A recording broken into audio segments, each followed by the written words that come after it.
Next speaker is probably well known to most of us at least. He's Professor Rahim Tafazolli. He comes from the University of Surrey, where he's the director of the ICS and the founder and director of world's first 5G Innovation Center. He's regularly invited to talk to different events and of course a great expert of 5G. So Rahim, if you would like to give your views on topic, what is next? Yeah. Thank you. Thanks, Harry. Thanks very much. So just by coincidence, the title of my talk and Bernard is the same. We didn't collaborate on that title, so we come with the title, what is next? Well, we know what 5G is, and it's been talked about over the last 2 days, all aspects of 5G. And based on that, how are we going to go to the next step? This is a more than 1 hour presentation, but I had to condense into the 15 minutes because Matty said to me, that's all the time I have. But all the presentations so far for the last 2 days made my job easier, especially from the keynote speakers, talking about the importance of the 5G and what 5G is. So in 2012, with our industrial partners, members of the 5G Innovation Center, we came up with the idea and the vision what the world would look like in 2020, 2040, and based on that, we came up with the research plan which delivering that technology that serves that market. Very simply, we came with the conclusion that 5G cannot be easily, simply, more of the same thing as 4G. 4G is a very good system. It's for mobile broadband communications and is evolving. So we cannot just do 5G 10 times or 20 times faster than 4G. That doesn't require calling it another generation system.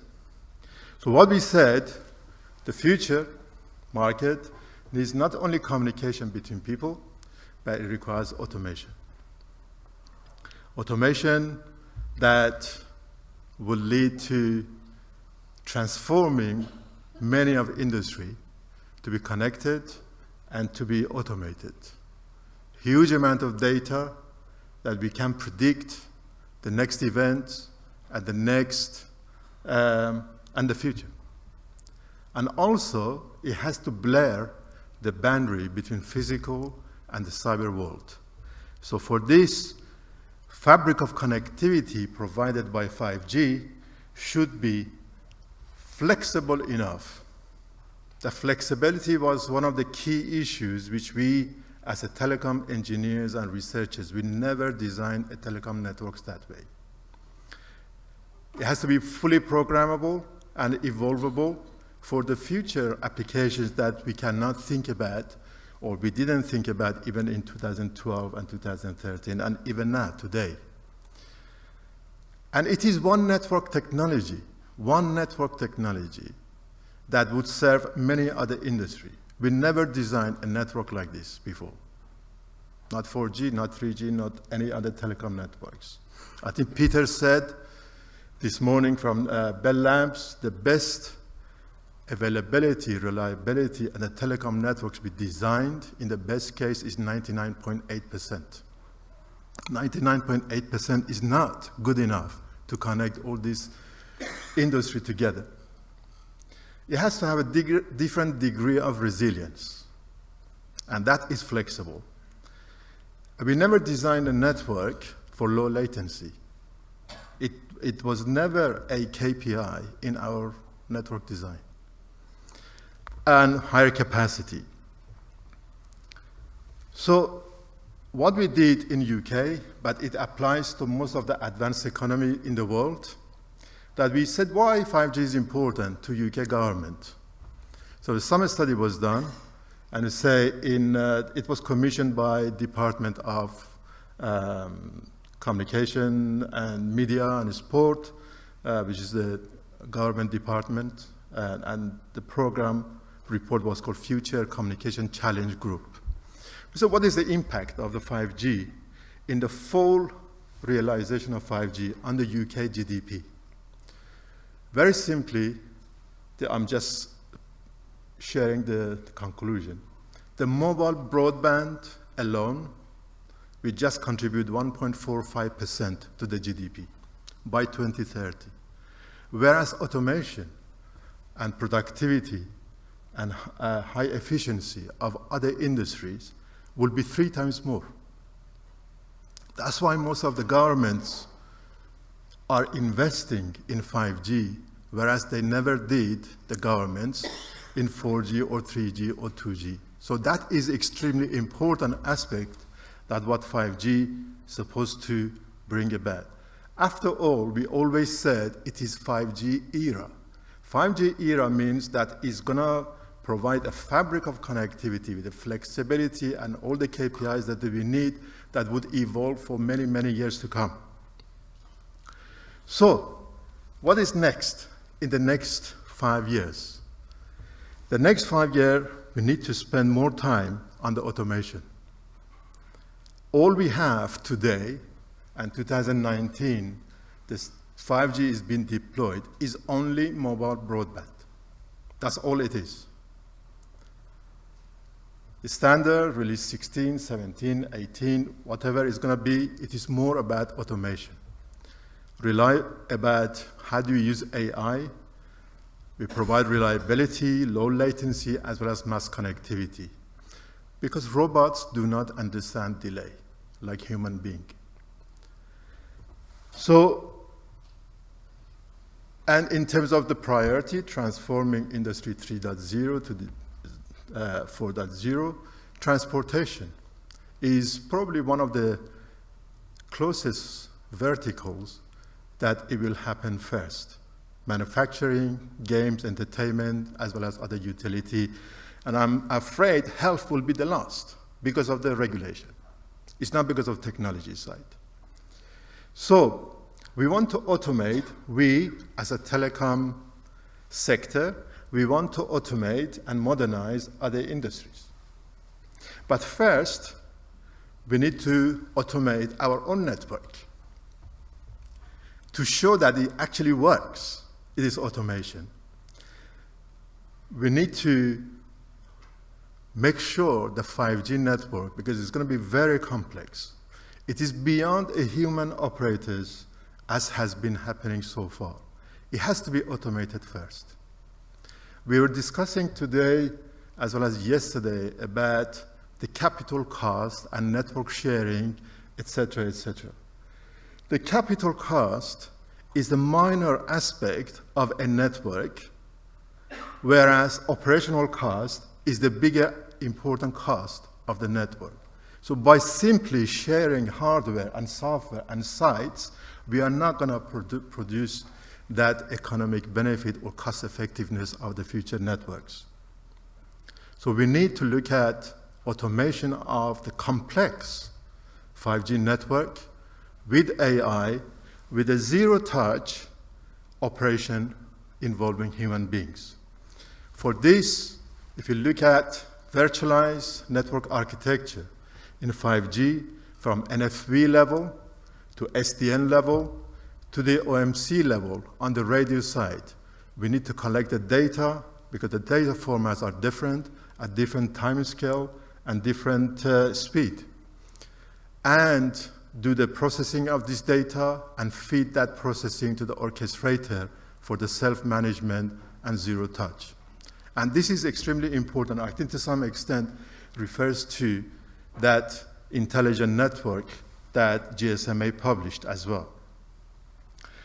The closest vertical industry to telecommunication is broadcast. And we haven't really even paid any attention to the broadcast services.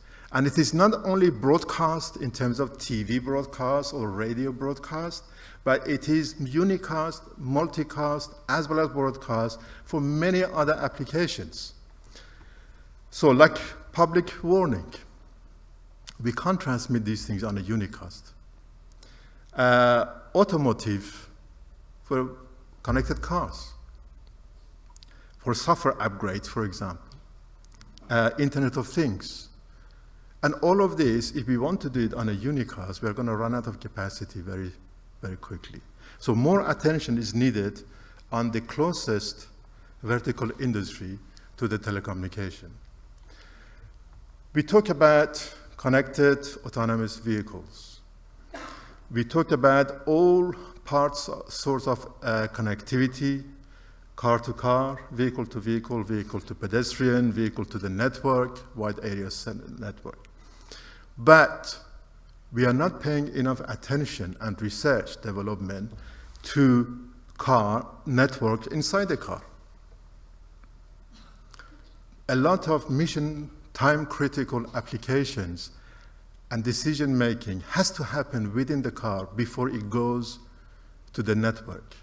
And this is another big areas that we tend to be focusing on external activity to the vehicle, but not anything inside the car.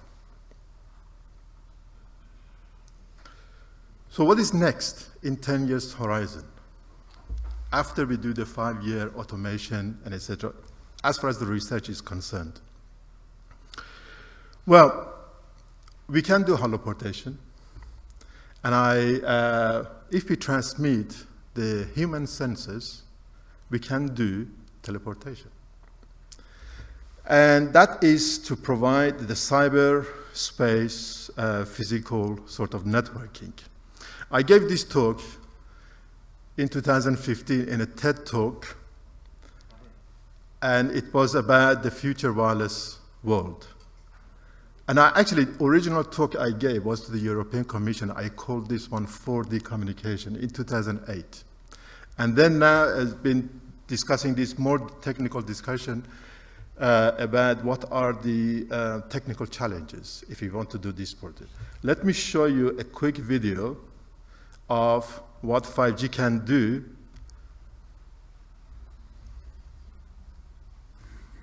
Okay. So this guy. Do you want to go from the start? That's okay. No, it's okay. Okay. This guy was holoported about 50 kilometers away to our center, and we were having a conversation. And the only senses we were transmitted was audio and visual. So in order to do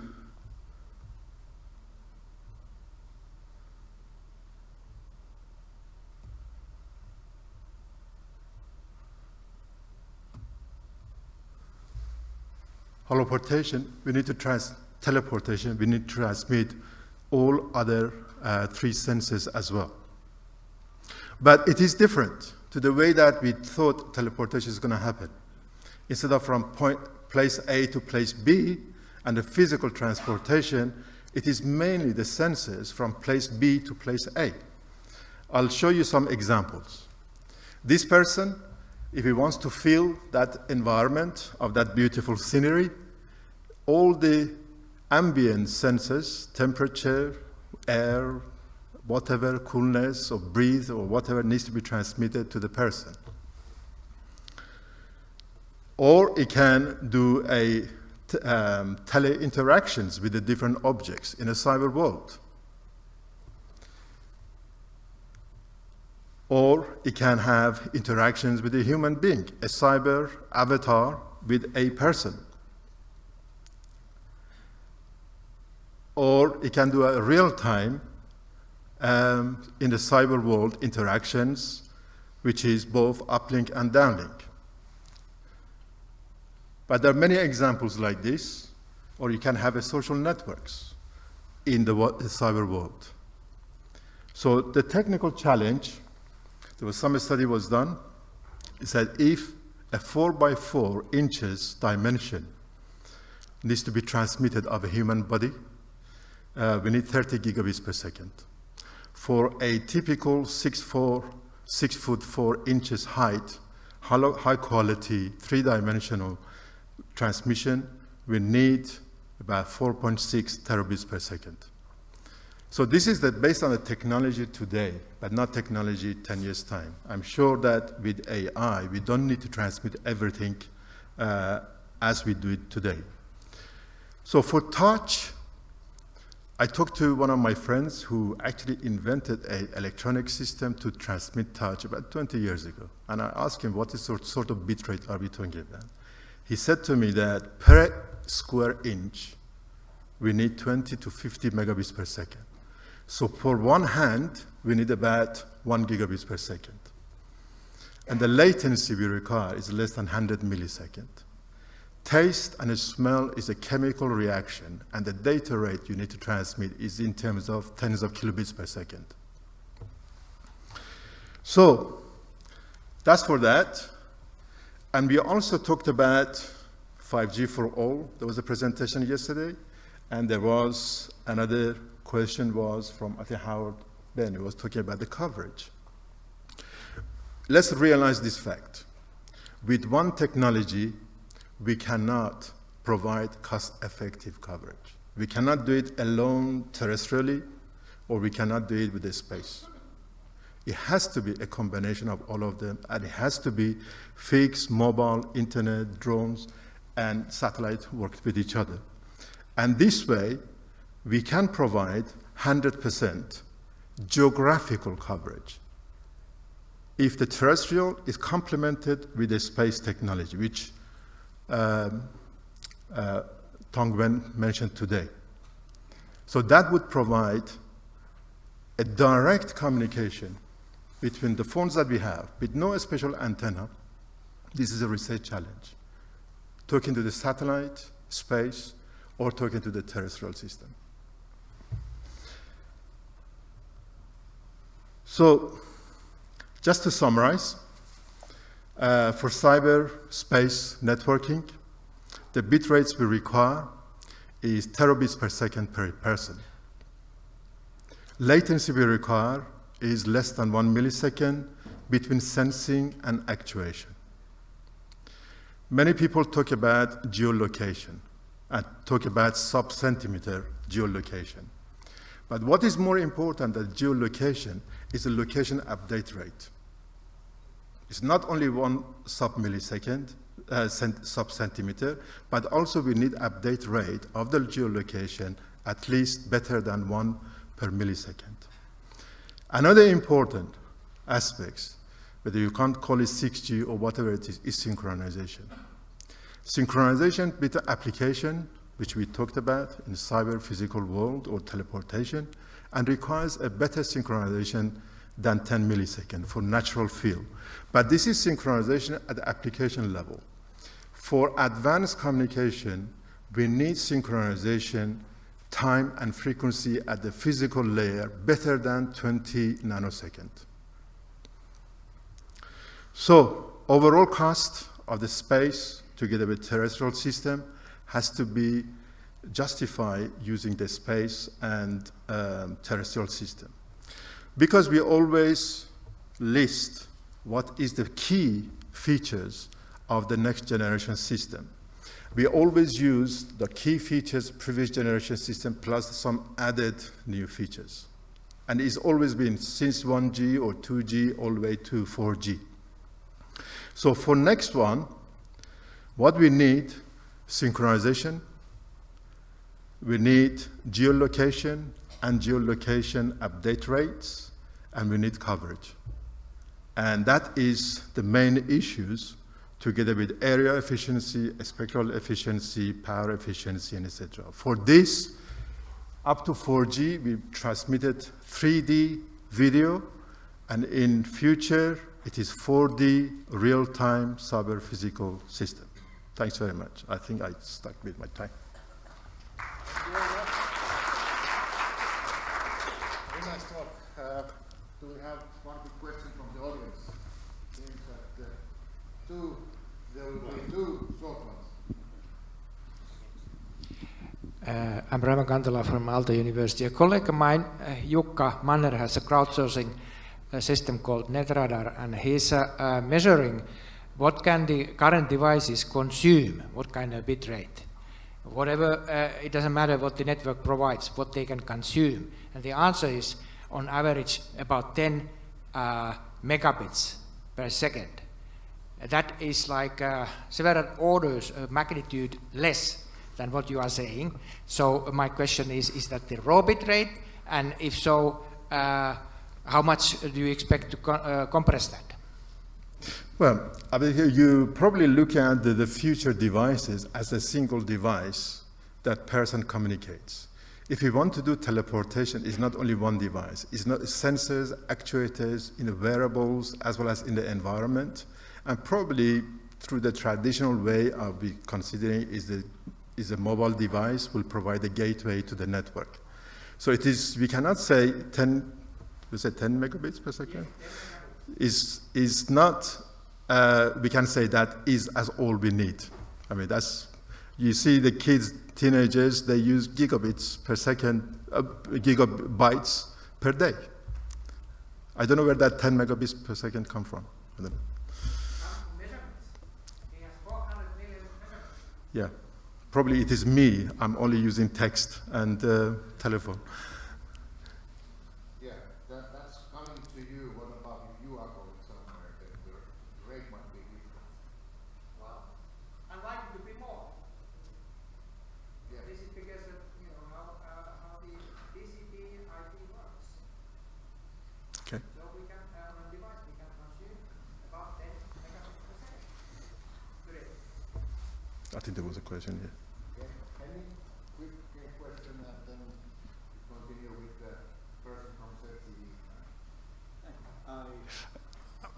You laid out a vision for kind of a new network requirements, but if you look at layers other than the physical layer, which have changed quite dramatically, but the basic network architecture, as you know, since you teach networking and as others do teach that, you can pretty much still use a 1990 textbook for teaching kind of network architecture, and it's almost accurate. So how do you envision that within 5 or 10 years we will have fundamentally new network architectures, given that we really haven't changed all that much in the past 20? I think one of the key parameters I mentioned was the synchronization at the application layer, and then probably synchronization in time and phase for the physical layer. About 20 nanosecond, I mentioned, to provide these sort of data rates. If you look at 5G, the synchronization that we can achieve is 300 nanosecond. It's much better than 4G system. Going 300 nanosecond to 20 nanosecond, I think that is, say, order of magnitude. We need to improve on that one.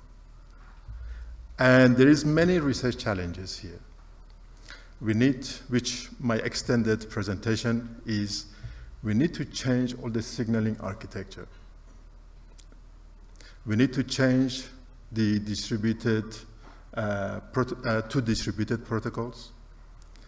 It is a fundamental way of thinking, but I think the starting point would be 5G core network, which is flexible, is programmable, is efficient, and it is, with the slicing and FP virtualization, it's probably the way forward for future networks. Thank you. Thank you.